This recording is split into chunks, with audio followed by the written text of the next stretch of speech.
Om Swastiastu. Assalamualaikum warahmatullahi wabarakatuh.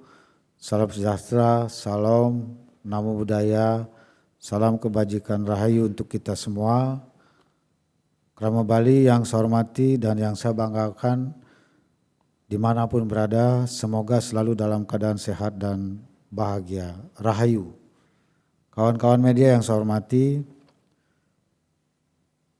pada sore hari ini saya perlu menyampaikan beberapa informasi penting berkaitan dengan pencapaian penanganan COVID-19 di Provinsi Bali dan juga berkaitan dengan persyaratan perjalanan bagi pelaku perjalanan dalam negeri maupun juga pelaku perjalanan luar negeri berkaitan dengan sejumlah perubahan persyaratan dalam kebijakan yang dituangkan dalam surat edaran maupun juga instruksi Menteri Dalam Negeri. Pertama, saya perlu menyampaikan bahwa berkaitan dengan perkembangan COVID-19 di Provinsi Bali, sejak tanggal 30 Agustus 2021, pencapaian penanganan pandemi COVID-19 di Bali terus membaik, yang ditandai dengan penambahan kasus baru COVID-19 sudah terus menurun, melandai dan stabil di bawah angka 30 kasus. Saya kira perkembangan yang sangat baik.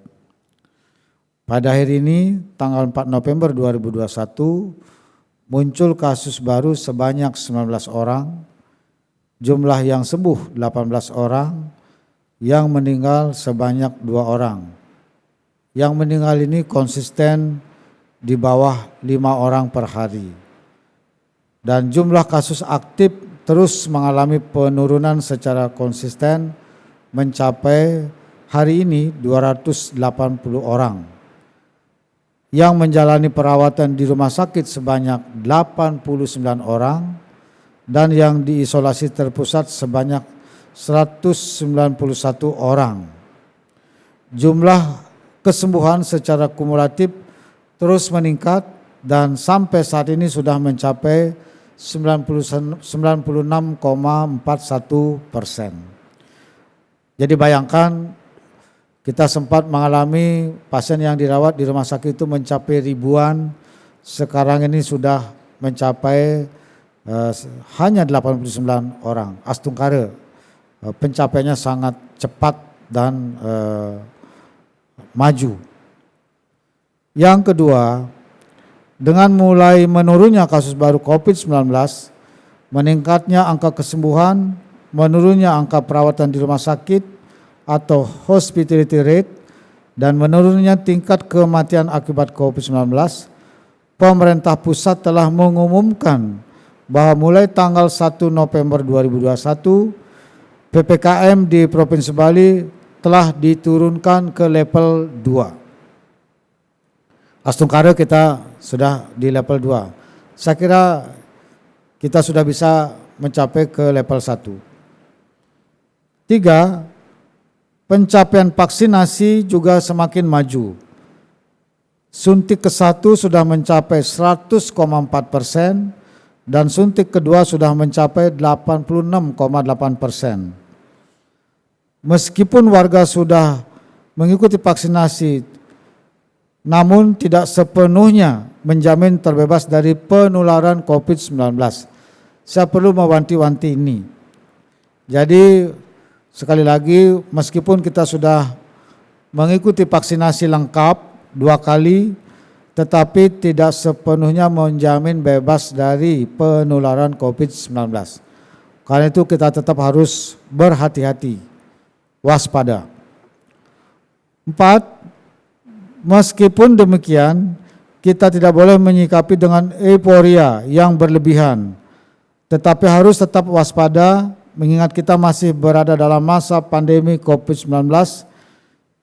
Artinya kita masih berada dalam masa pandemi COVID-19. COVID-19 masih ada. Yang sangat berbahaya bagi kita semua, berpotensi terjadinya penularan. Terlebih lagi sudah muncul adanya varian baru Mu yang telah terjadi di beberapa negara.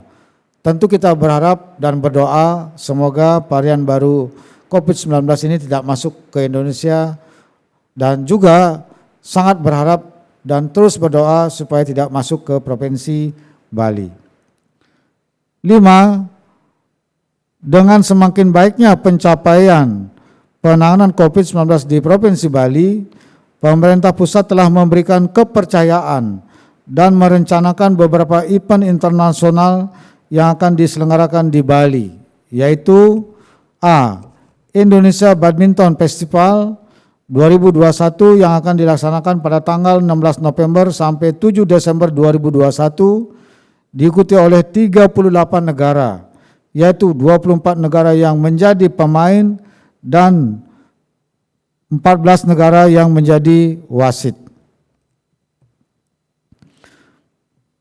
Namun festival badminton ini tidak diikuti dengan penonton, jadi pertandingan tanpa melibatkan penonton, hanya pemain, tim, dan official.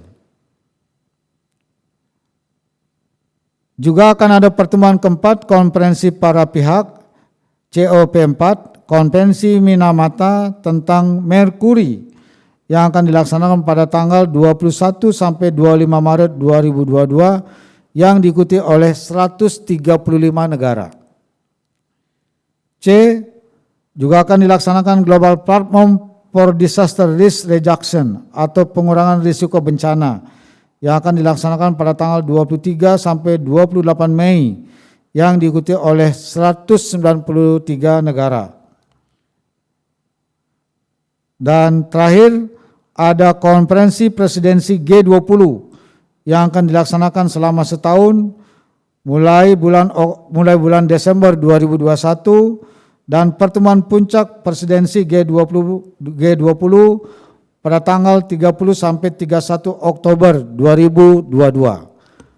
Ini yang saya diwanti-wanti oleh Bapak Presiden dan juga oleh para menteri, karena Bali akan menjadi tuan rumah penyelenggaraan presidensi G20, maka saya dititipin agar Bali ini betul-betul bisa dijaga dari kemungkinan melonjaknya kasus baru akibat melonggarnya aktivitas masyarakat, termasuk dibolehkannya wisatawan domestik dan juga wisatawan mancanegara.